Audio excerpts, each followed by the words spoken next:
everybody, it's Harris from Sterling Chiropractic Center, and on this week's Donuts with Doc, we're going to be talking about the importance of sleep.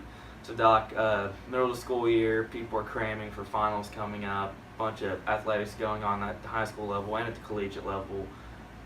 How many hours of sleep should we be getting a night?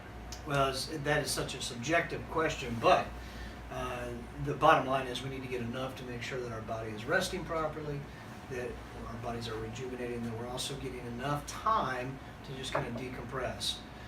And I can tell you this, is that I know that there's a lot of students out there, I know there's a lot of adults that don't get enough sleep. Our lifestyles are so busy, our demands are so high, and our time is literally stretched between multiple different things. So, long story short, the answer to that question is, if you are a student, you need to be looking at about 8 to 10 hours of sleep a night. That's the I would say the best or the highest potential of recovery. And as you get older, you're going to find that some of your sleep demands decrease. So somebody my age, we're looking at somewhere between 6 and 8 hours, so on average of about 7 hours. Now we also have to kind of talk about quantity versus quality. Obviously, if you're sitting there 10, 12 hours a night and you're just tossing and turning, you may only be getting quality sleep of about 3 or 4 hours. Yeah. But then again, you could be one of those individuals that just has quality sleep throughout the entire night. So that is basically our parameters of how much we need. It's like best way to take a nap. They said 1 hour, 2 hours, 30 minutes. What's the best time for you right when you fall asleep to right when you wake up from that nap for you to feel better whenever you get up? Gotcha. Well, there are a lot of apps out there that can help you out with that. But the most important thing is that our sleep cycles are in about 45-minute time frames.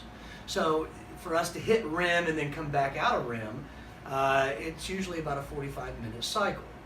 So if you're going to plan on a nap, an afternoon nap or whatever, look at doing either 45 minutes or an hour and a half. You may want to just kind of tweak that a little bit. Your body, your needs, and your body may respond differently. So be open to that. But once you dial it in, it's set.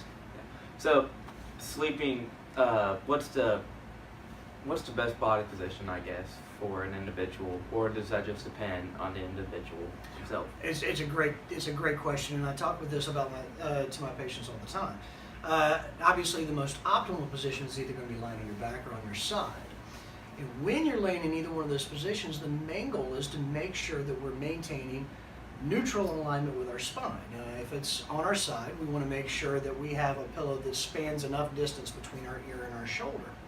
On our back, we don't need as much. We just need enough to just kind of caress the head, but to keep and maintain that lordotic curve in the neck, which is that frontward curve that we have. There are a lot of tools out there. There are multiple different pillows. In fact, we have some of the best pillows here. It's the ChiroFlow, which is actually a water-based pillow. And that way you don't have to continuously switch it. You can just, your head will literally conform to the pillow. Other cervical pillows are out there. You'll see some of them that have a large hump, some of them that have a smaller hump, and those are designed based on whatever position you're laying in. Excellent stuff, Doc. Catch us next week with Donuts with Doc.